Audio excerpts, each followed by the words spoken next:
Bonsoir à tous. La dernière fois je vous avais parlé cinéma. Aujourd'hui on va parler football.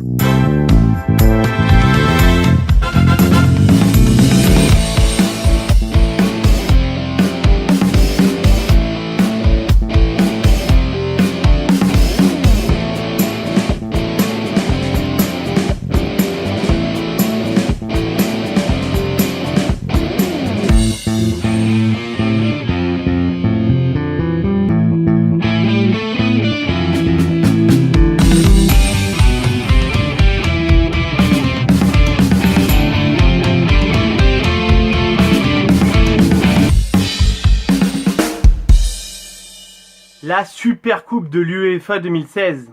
C'était plutôt alléchant comme rencontre. Le Real Madrid ayant gagné la Ligue des Champions et le FC Séville vainqueur de la Ligue Europa pour la 3e fois consécutive. C'est énorme. Qui mérite de gagner cette Super Coupe? Eh bien pour moi c'est le FC Séville.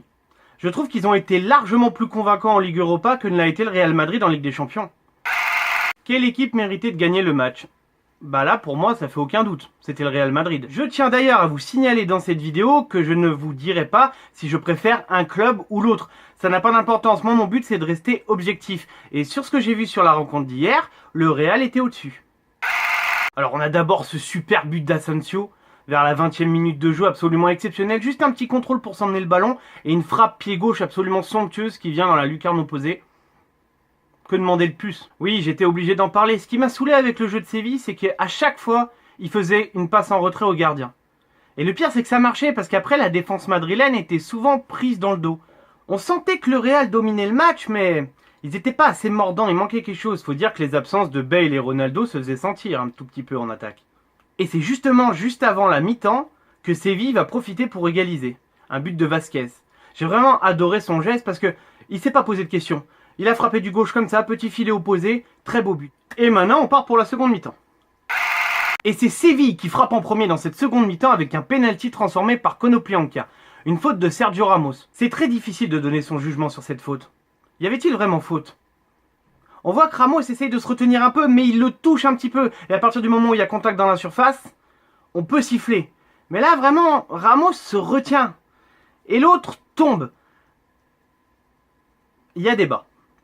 Il y a débat, mais ce qui est fait est fait. Le penalty a été sifflé, il a été transformé. 2-1 pour Séville. On pensait alors que Séville allait remporter cette Super Coupe de l'UEFA 2016, mais un vieux renard a fait son retour. Et oui, toujours le même, Sergio Ramos, qui égalise à la 92e minute. Encore lui. Alors qu'on aime ou qu'on n'aime pas ce joueur, faut quand même reconnaître qu'il est monstrueux. Ce mec marque en finale de Ligue des Champions contre l'Atlético Madrid en 2014, et là il récidive à 1 seconde de la fin. Bon, certes, il était tout seul, mais ce défenseur a le sens du but. Et c'est ce que j'adore chez lui. 2 partout au bout de 90 minutes, on se dit que c'est un bon match, qu'on a bien mérité son pognon, même si on est dans son canapé. Ah oui, on est forcément abonné à une chaîne pour pouvoir regarder ce match.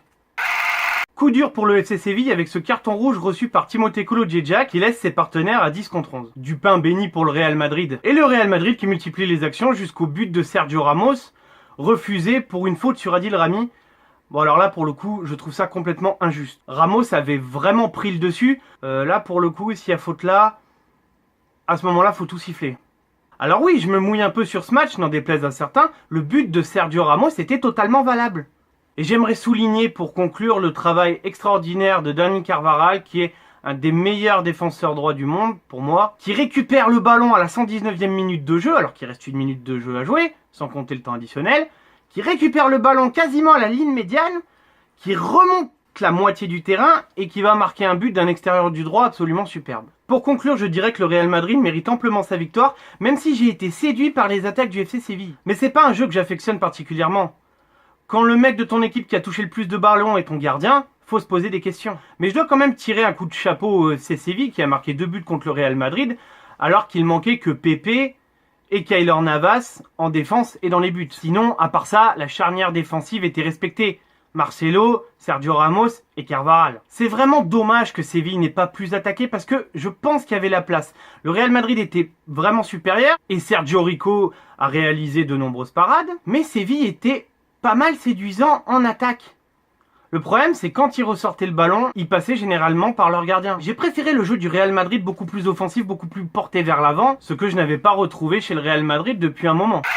Je vais maintenant vous élire mon but préféré. Alors là, j'ai une grosse hésitation entre le but d'Asensio et le but de Carvajal. Je dois avouer aussi que j'aime beaucoup le but de Vasquez, mais il est quand même inférieur aux deux autres. Et je pense que je vais opter pour le but d'Asensio. Quand je l'ai vu faire son contrôle orienté et cette frappe du gauche absolument superbe, j'ai été émerveillé.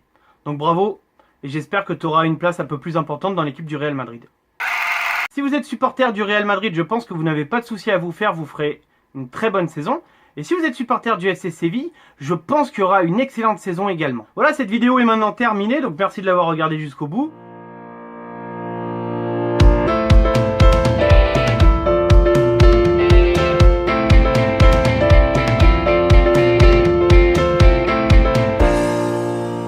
Ok, voilà, terminé. J'espère que vous avez apprécié cette vidéo. Bonne journée à tous.